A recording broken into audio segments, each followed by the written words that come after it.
வணக்கம் நண்பர்களே. சிஎஸ்கேவை last match பவுலிங்கில் போட்டு பொலன்னு பொழந்து 218 ரன் அடித்து கடைசிக்கு 201 ரன் அடித்தா தான் உங்களுக்கு குவாலிஃபிகேஷன் அப்படிங்கிற ஒரு நிலைமையை கொண்டு வந்து அதையும் அடிக்க விடாமல் பண்ணி இன்றைக்கி பெங்களூர் வந்து பார்த்திங்கன்னா 4வது இடத்த பொறுத்து குவாலிஃபை ஆகிடுச்சு சிஎஸ்கேவை கீழே தள்ளி விட்டுட்டு. ஸோ அப்பேற்பட்ட சிஎஸ்கே வந்து எப்பேற்பட்ட டீமாக இருந்தது தெரியுங்களா? கிட்டத்தட்ட 17 சீசனில் அந்த ஒரு டீமுக்கு இந்த ஒரு நிலைமையா அப்படிங்கிற மாதிரி தான் வந்து சொல்லப்பட்டிருக்கு. ஏன்னா கேப்டன்சி வந்து 2 தடவை மாற்றப்பட்டிருக்கு, அது தோனி இருக்கும்போதே. அப்போவெல்லாம் வந்து பார்த்திங்கன்னா கப்புங்கிறது எட்டா கனவாகவே போயிட்டுருக்கு. அது குவாலிஃபிகேஷன் முதல் கொண்டு வந்து பார்த்திங்கன்னா எட்டாக்கனியாக போயிட்டுருக்கு. இனி வந்து தோனி வந்து கேப்டன்சி பண்ணுவார், இனி மேட்ச்சில் இருப்பாரா அப்படிங்கிறதெல்லாம் வந்து பார்த்திங்கன்னா இனி கனவுல கூட நினச்சி பார்க்க முடியுமாங்கிறது தெரில. ஸோ அந்த மனுஷன் வந்து பார்த்திங்கன்னா பெங்களூரில் அவரோட மேட்சை வந்து இதோட முடிச்சுட்டு போகிற கூட வாய்ப்பு இருக்குது சொல்லப்போனால். ஏன்னா நிறைய சோஷியல் மீடியாவில் வந்து பார்த்திங்கன்னா இருக்கிற பிளேயர்ஸு எமோஷன்ஸை வெளிப்படுத்துனது எல்லாத்தையும் வந்து பார்த்திங்கன்னா இந்த ஒரு இன்சிடெண்ட்டுக்காக, அதாவது தோனி அவர் வந்து கிரிக்கெட்டை விட்டு இனி விலக ஓய்வு பெற போகிறாரு. ஏன்னா அவர் இன்டர்நேஷ்னல் கிரிக்கெட்டில் இனி என்ன நினச்சாலும் நம்மளால் வந்து பார்க்க முடியாது, பார்க்க போகிறதும் இல்லை. அவரை பார்த்துட்ருக்கிறது இப்போ வரைக்கும் ஐபிஎல்லில் மட்டும் தான் பார்த்துட்ருக்கோம். ஸோ அந்த ஐபிஎல்லையும் வந்து அவர் ரிட்டைர்மெண்ட் வந்து ஆகிட்டார் அப்படின்னா இனி வந்து கிரிக்கெட்டில் பேட்டை தூக்கி ஹெல்மெட்டை போட்டுட்டு கீப்பிங் பண்ணிவிட்டு இனி எம்எஸ் தோனியை வந்து நம்ம வாழ்நாளில் பார்க்கவே முடியாது. அந்த அளவுக்கு ஒரு சிரமமாக வந்து ஒரு சங்கடத்தை வந்து உருவாகிற ஒரு நொடி தான் அது சொல்லப்போனால். ஸோ அதை தாண்டி இந்த ஒரு டீம் சிஎஸ்கேங்கிற தனக்கு கையில் கிடச்ச ஒரு டீமை 17 வருஷமாக எப்படி வந்து கட்டி ஆண்டாருன்னு நம்ம எல்லாத்துக்குமே நமக்கு தெரியும். 2008 ஆரம்பித்து 2024 வரைக்கும் வந்து பார்த்திங்கன்னா தோனி வந்து ஒரு பயங்கரமான ஒரு சக்கரவர்த்தியோட டீம் மாதிரி வந்து இந்த ஒரு டீமை வந்து உருவாக்கியிருக்காரு. கிட்டத்தட்ட 2008 ஆரம்பித்து இப்போ வரைக்கும் கிட்டத்தட்ட 15 சீசன் வந்து விளையாடிருக்காங்க. 15 சீசன்னா 17 சீசனில் 15 சீசன் தான் சிஎஸ்கே விளையாடிருக்குன்னு உங்களுக்கே தெரியும். என்ன காரணங்கிறது 2 வருஷம். ஸோ அந்த 15 சீசன்லேயும் வந்து பார்த்திங்கன்னா வந்து 10 சீசன் ஃபைனல்ஸ் ஆடிருக்காங்க.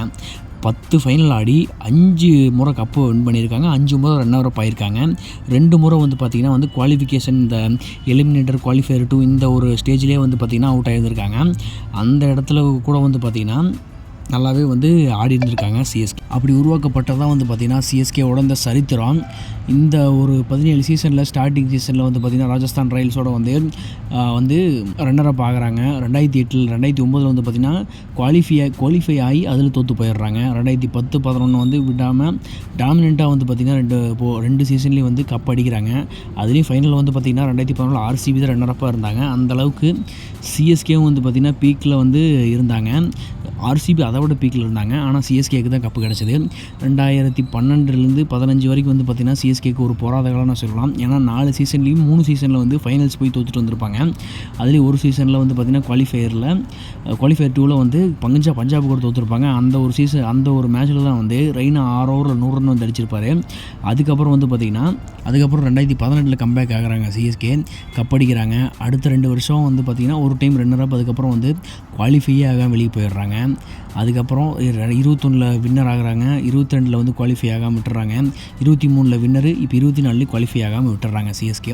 ஸோ இப்படி தான் வந்து பார்த்திங்கன்னா ஒரு தரமான ஒரு அணியாக வந்து திகழ்ந்துக்கிட்டு இருக்குது. இந்த சீசனில் வந்து பார்த்திங்கன்னா ப்ராப்பரான ஓப்பனிங் கிடைக்காதும், மிடில் ஆர்டர் கிடைக்காதும், நல்ல ஒரு பவுலிங் கிடைக்காதுன்னு தான் வந்து பார்த்திங்கன்னா சிஎஸ்கேக்கு பெரிய ட்ராபேக்கு. அது இல்லாமல் ருத்துராஜுங்கிற ஒரு மனுஷனை வந்து அதிக அளவில் ப்ரெஷரில் போட்டதும் வந்து பார்த்திங்கன்னா இது ஒரு கேப்டன்சியாக கொடுத்து அந்த ஒரு மேட்சை வந்து ஜெயிச்சு கொடுக்குற ஒரு பொறுப்பு அவருக்கு இருக்கிறனால அந்த ப்ரெஷர் அவரால் வந்து பெருசாக ஹேண்டில் பண்ண முடியாத காரணத்தினாலையும் சிஎஸ்கே இந்த சீசனில் டோட்டல் வாஷ் அவுட் ஆகிட்டாங்க. ஆனாலும் வந்து பார்த்திங்கன்னா 7 போட்டிகள் ஜெயிக்க முடிஞ்ச போட்டிகளில் ஜெயித்தாங்க. ஆனால் ஜெயிக்க வேண்டிய போட்டிகளில் வந்து பார்த்திங்கன்னா 1-2 விட்டுட்டாங்க. ஸோ அப்படி விட்டதுனால குவாலிஃபிகேஷனும் வந்து பார்த்திங்கன்னா சிஎஸ்கே கிடைக்காம போயிடுச்சு. இப்போ வந்து பார்த்திங்கன்னா 4 ஸ்ட்ராங்கான டீம் வந்து குவாலிஃபயரில் உட்காந்துட்டு கப் அடிக்கிறதுக்கு ரெடியாக இருக்காங்க. ஸோ உங்களுக்கு அந்த 4 டீமில் எந்த டீம் வந்து கப் அடிக்கும் இந்த வருஷம் அப்படிங்கிற பற்றி கமெண்ட் பண்ணுங்கள். ஸோ சிஎஸ்கேயில் அடுத்த வருஷம் தோனி ஆடுவாரா மாட்டாரா? அடுத்த வருஷம் வந்து சிஎஸ்கே வந்து கப் அடிக்குமா? ஏன் சொல்கிறேன் அப்படின்னா 2021 கப் அடித்தாங்க, 2023 கப் அடித்தாங்க. அப்படி கணக்குப்படி பார்த்தா ஒரு வருஷம் விட்டு ஒரு வருஷம் வந்து சிஎஸ்கே வந்து கப் அடிச்சுட்டு தான் இருக்காங்க. ஸோ நெக்ஸ்ட் இயர் வந்து சிஎஸ்கே கப் அடிப்பாங்களா அப்படிங்கிற பற்றி கமெண்ட் பண்ணுங்கள். அதே சமயம் தோனி அடுத்த வருஷமாக வந்து கடைசி வருஷமாக நான் கேப்டனாக இருந்து அதை கப்பையும் ஜெயிச்சு கொடுத்துட்டு போகிறேன்னு சொல்லி இந்த வாட்டி வந்து கேப்டனாக இருந்து வந்து ஜெயிச்சு கொடுப்பாரா மாட்டாராங்கிற பற்றி கமெண்ட் பண்ணுங்கள். நான் உங்களை அடுத்த ஒரு நல்ல ஒரு வீடியோவில் மீட் பண்ணுறேன். அது வரைக்கும் பை.